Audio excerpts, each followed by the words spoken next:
Right now, you're listening to the Azim Digital Asks podcast, the podcast where I, Azim, talk to some of the top marketers in the industry, find out everything about them, how they got to where they are today, and more importantly, sharing some really useful marketing tips that will help everybody listening to this become better marketers. Stay tuned for another great episode.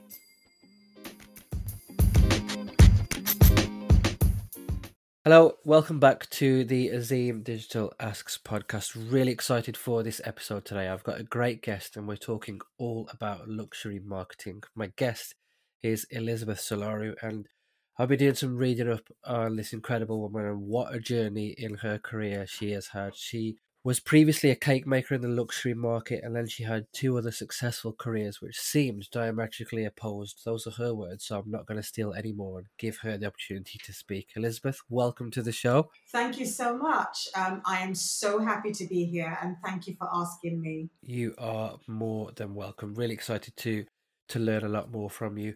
But before we find out what those two careers are and you give yourself a better introduction, always ask my guests an icebreaker. And for yourself, it's that if a movie was made of your life, which Hollywood star would play the lead role?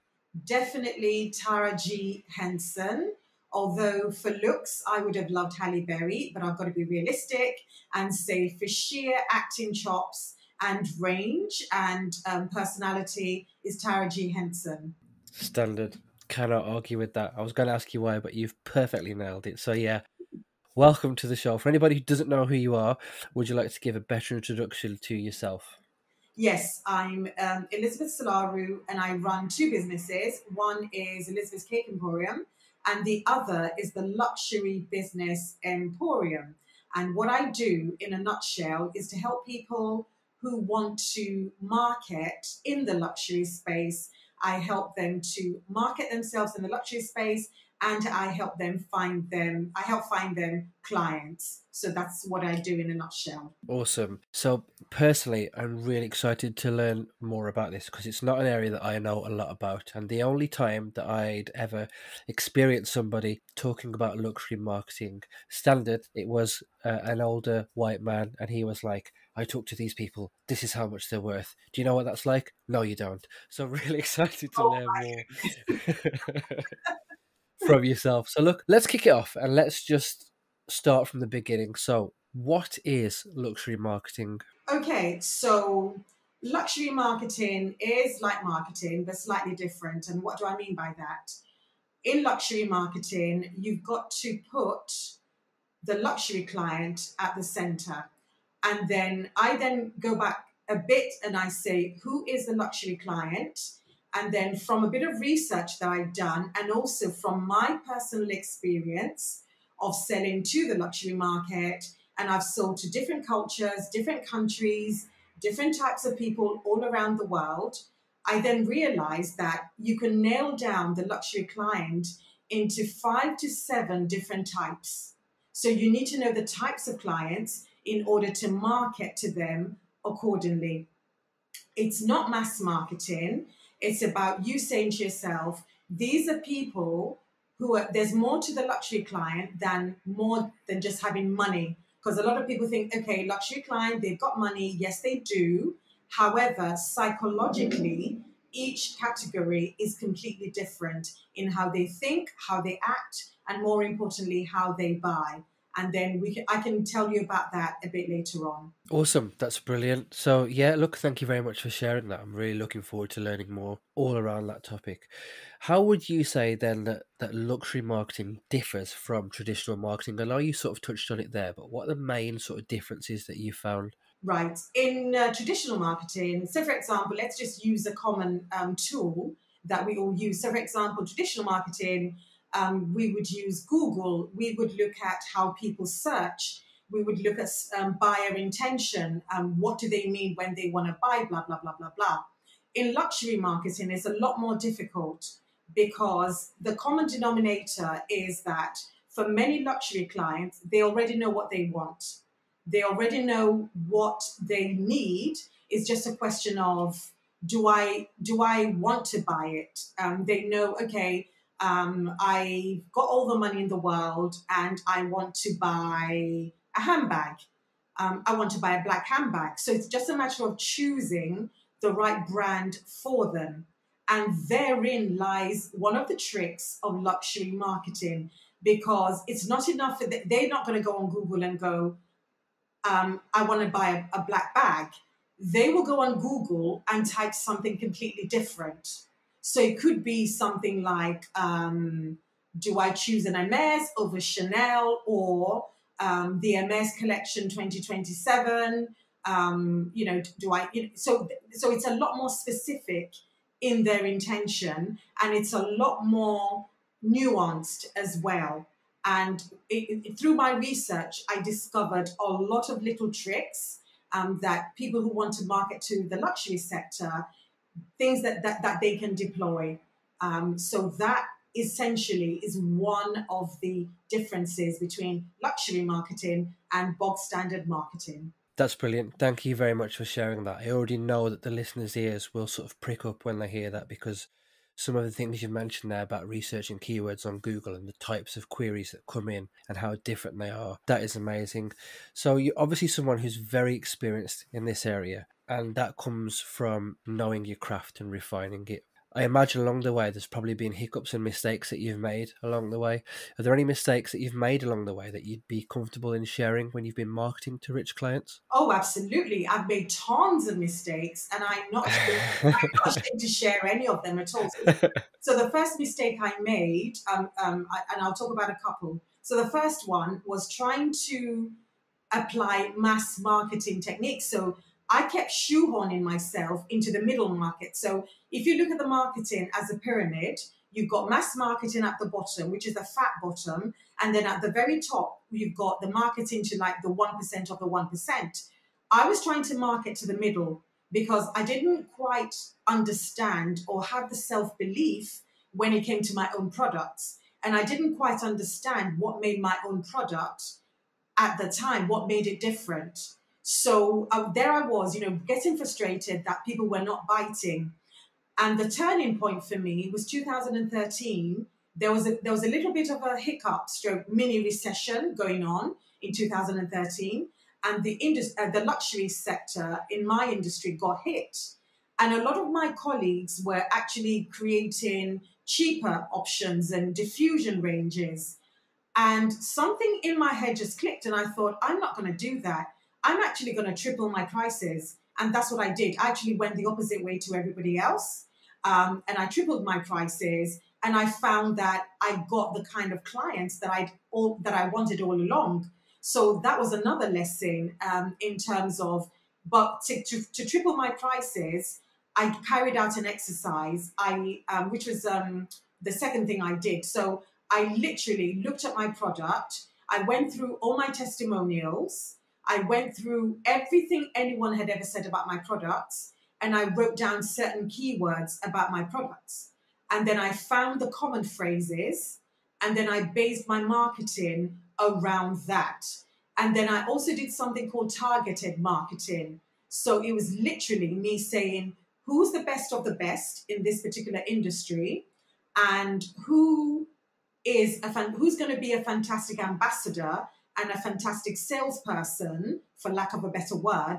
And I literally marketed to them on an individualized basis. So I literally was customizing every piece of marketing material that I was sending out. And that was when it occurred to me that personalization and individualization cannot be underestimated. So there's some of the things that I did. That is fascinating. Thank you very much for sharing. I'm taking mental notes, and I'm already thinking back to when I edit this, just nodding away like, yep, spot on. So yeah, this is gold. You touched on it a little bit there about how you sort of attract rich clients, and how you sort of carved your way and tripled your prices in a recession, which is amazing. So side note, any freelancers listening now during COVID, triple your prices because it works. Going back to the point that you mentioned about attracting rich clients, so are there any tips that you can share with the listeners who are considering, moving into this market and talking to rich clients and potentially attracting them? How do you do that? Okay, so I mentioned earlier that there are at least 7 different types, but I'm going to talk about the top 5 that would actually spend money with you. So you need to put them into different categories. So when I get an inquiry, for example, from the tone, from the inquiry, if, for example, let me give a practical example, happened today. If somebody comes at you going, how much is XYZ? I know exactly where they're coming from. They're motivated by cost, and most likely they might not be my ideal client. So there are 5 different types. So type number 1, I call them the aspirationals. They love luxury, they know all the labels, they aspire to buying a particular product. So for them, their hero is somebody like Kim Kardashian, for example. They might be an influencer or whatever, but they're aspirationals. And in that category is where you're going to find the most diversity in terms of culture, in terms of gender, color, etc. So that's type number 1. Type number 2 is what I call the innovators. So your innovative luxury client will be somebody like Elon Musk, for example. He's ideal. A bit crazy, very frustrating to work for because he wants something that nobody else has ever done. So you need to be a risk taker to take him on, and it can either work 100% or you can fail spectacularly. But with a client like that, you need to manage expectations and tell them that and say, this might fail. So, for example, when I do my cakes and somebody wants a 20-tier cake, I'll go, yep, I'm happy to make it happen, but these are the pitfalls. So, Elon Musk is innovator. Then, third category are people who are driven by aesthetics. So, I call them aesthetically driven. It's all about the look. The bag has got to be exactly right. The shoes, everything. And they're very much into straight lines. They're very much into interior design. They love everything just so. So when they approach you, even your emails, your marketing, your messaging, your imagery in particular needs to be absolutely fabulous. As in, they will spot every flaw. So you need to be aware of that. Then the next category, which is category number 4, is what I call the knows and shows. So they know all the labels. They're on first name terms with every designer going, and they're very much about oh, guess what?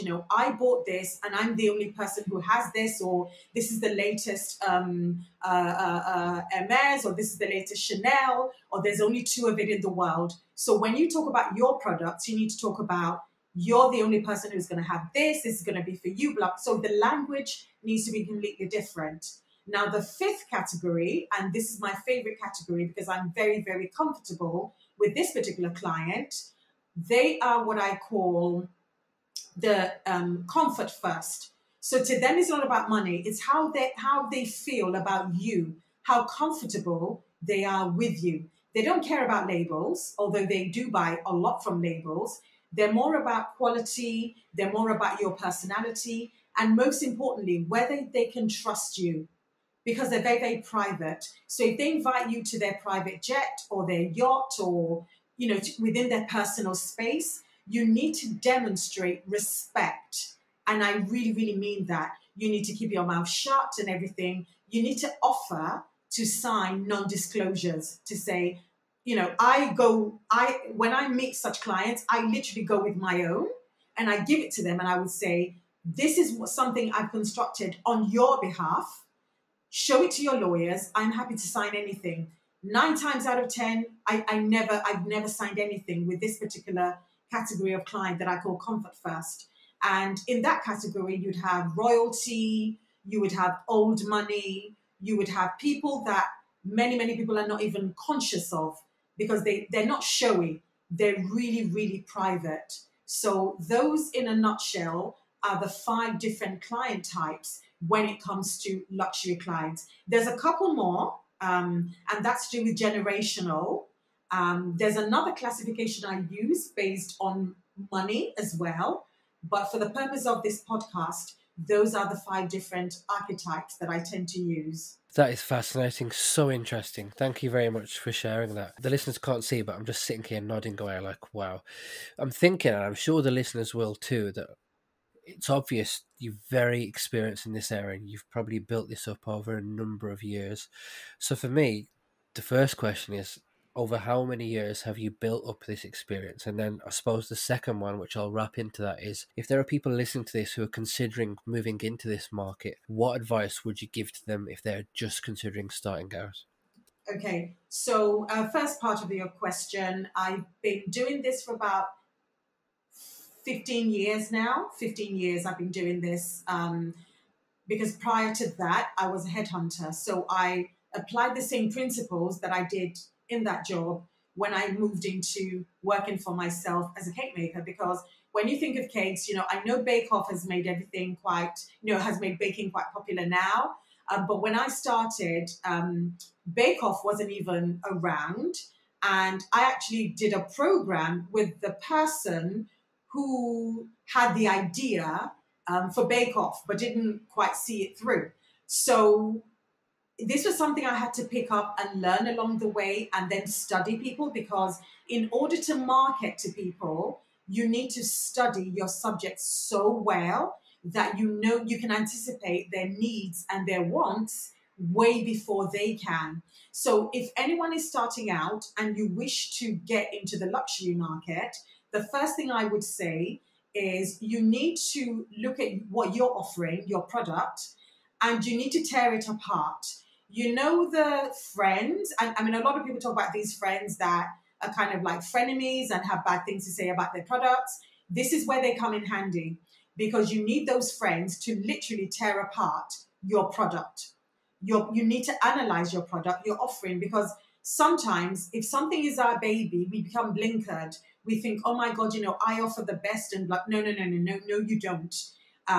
In my particular industry, there are people who are better than I am, and there are people who are worse than I am. However, I made sure that my brand and my name is first, is presence of mind when people are thinking of high end.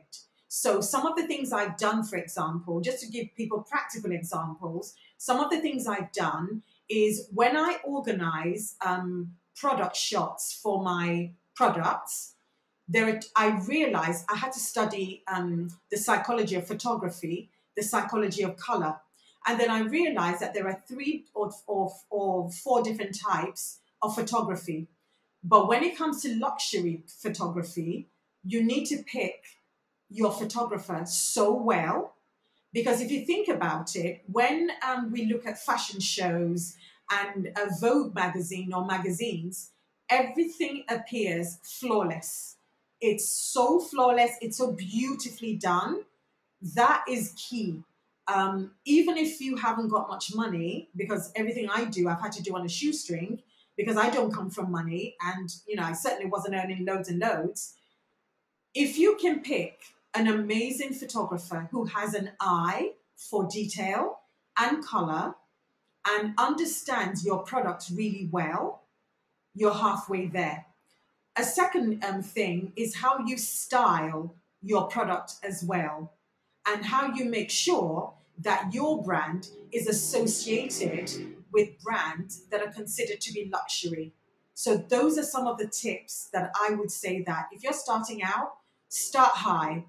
Don't bother starting low. Just aim high and see how far you go. That is another fantastic answer. Thanks very much. I'm really learning lots from you. So personally, from me, thank you very much. I have a couple more for you, and then sadly we will be coming to the end of the podcast. And here's one I've just thought of off the back of what you've just said. So imagine now that a competitor comes into your space and wants to try and talk to the same sort of people who you are already talking to. What is your process when you're dealing with competition and competitors? Right, that's a fantastic question, because, in my particular industry, the barrier to entry is very, very low. There is a lot of competition, and in fact, people will copy. We don't particularly trademark or protect our designs, so people can come in and copy. But I always say to people, when it comes to competition, let them talk to, if they want to talk to, and it's happened to me, if they want to talk to, your ideal client, let them. But your messaging, the one thing you need to keep putting out, and also you have clients who would come to you and say, but we've spoken to XYZ, and XYZ isn't charging, or XYZ isn't doing what you're doing, or whatever. You need to be able to, this is where luxury is slightly different. I would always imagine in my head what somebody like Coco Chanel would say. If somebody came to Coco Chanel and go, well, your competitor is going to do me the suit for cheaper, she would say, then go to them then. Why are you here with me? Obviously, you put it in more polite terms, but you would say, personally, what I've said to clients is, I completely understand if you choose the other option. I completely, because sometimes there's that reverse psychology that makes people want you. And you should be able to say, at this point in time, it doesn't look like, I will be able to work with you. However, if you want to come back in the future, I'll be more than happy to welcome you back. So you should be confident enough to say, this is what I provide. This is the value that I provide, and you will not get another me. There is a reason why you keep coming back. If my competitor was all that, you would definitely go to, it would be a no-brainer to go to them. But there's a reason you keep coming back. It goes back to when I was a headhunter, and whenever I pitched for a job, some of the clients would say something like, assuming you don't get the job today, which one of your competitors would you recommend for the job? And I remember I made it was just a quip. And I said, well, I wouldn't recommend any of them because I wouldn't want you to have second best. So my Love point that. is, yeah, exactly. So my point is, if I'm the gold standard and I'm the yardstick, and that's how you position yourself, if I'm the yardstick and the gold standard, why do you want to keep comparing, other people to me? Because I'm the gold standard. So if you're comparing them to me, why not just come to me? So that is the difference when you're marketing to luxury. Love that. Thank you very much. So many mental notes I'm taking here. I'm already, as I've said earlier, I'm already looking forward to editing this. Well, there's been lots of takeaways from this episode, to be honest. But if you could narrow it down to a sort of handful of takeaways, people listening to this episode, what do you want them to take away from this episode with you? First thing is, anyone can come into the luxury market. It doesn't have to be your stereotypical XYZ, like you described earlier on. And you don't have to come from luxury to serve the luxury market. However, you do need to upskill yourself. You need to educate yourself. You need to be able to talk about different subjects. So you need to know if you're marketing to a particular person. So, for example, if I was going to be marketing to somebody like Elon Musk, and I don't know anything about his Teslas, I don't know anything about his vision for the future. I need to know about his likes, dislikes, passions, his failures. I need to, if he's talking anywhere, I need to be there so I can listen to him. And more importantly, I need to understand the language that he uses. Because if he uses certain phrases and language, I need to make sure I put that in my marketing to him. Because there's no point in using a language that he doesn't quite understand. So this is where the individualization and personalization comes in, because the payoff for you is that you're going to earn a lot of money by serving their needs. So you need to work for that money. So I always say that luxury costs, and here is where you start paying in value. It's a thing I stole from Fame, the movie Fame. I watched it the Yeah. first time round. Yeah, I watched it the first time round. And then she said something like fame costs, and here's where you start paying in hard work. So again, luxury, it costs. It takes a lot out of you, because to deliver to that level in terms of skill is not an easy thing.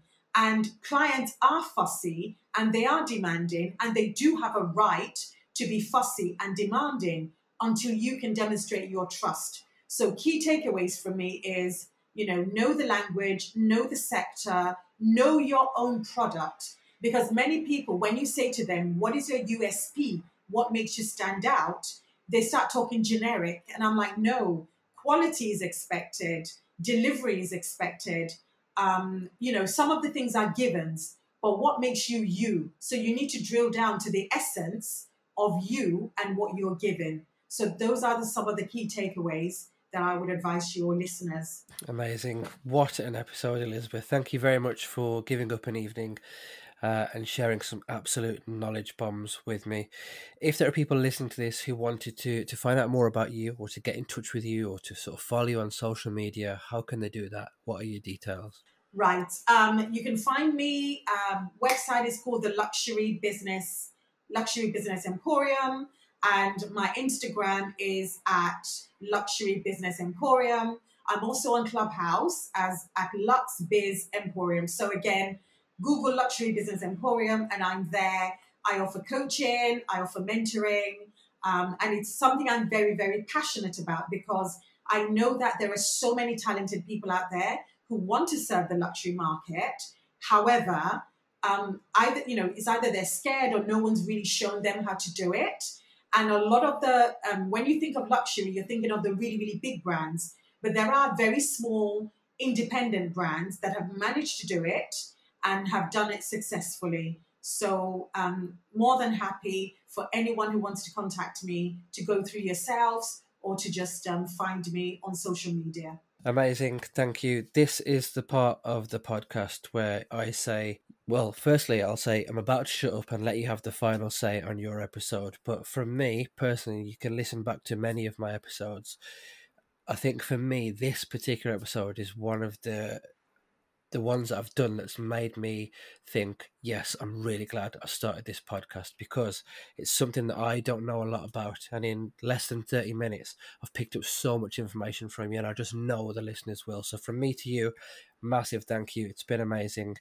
This is the part where I shut up now. So within reason, the last word on your episode goes to you. So take it away. I just want to say thank you so much, Azim, for inviting me on. As I said to you earlier on, I really, this for me, appearing on podcasts is quite new. And I'm so glad that I saw your tweet. So thank you so much for that. And people don't realize that part of marketing is being able to take risks, calculated risks, and doing things that align with your brand values. And this is one of them. So even if only one person listening is helped by this, is inspired and motivated, that for me is a job well done. So my final word is thank you so much for this. Thank you for doing this and continue to do this. And I will continue to support you in any way that I can. So thank you.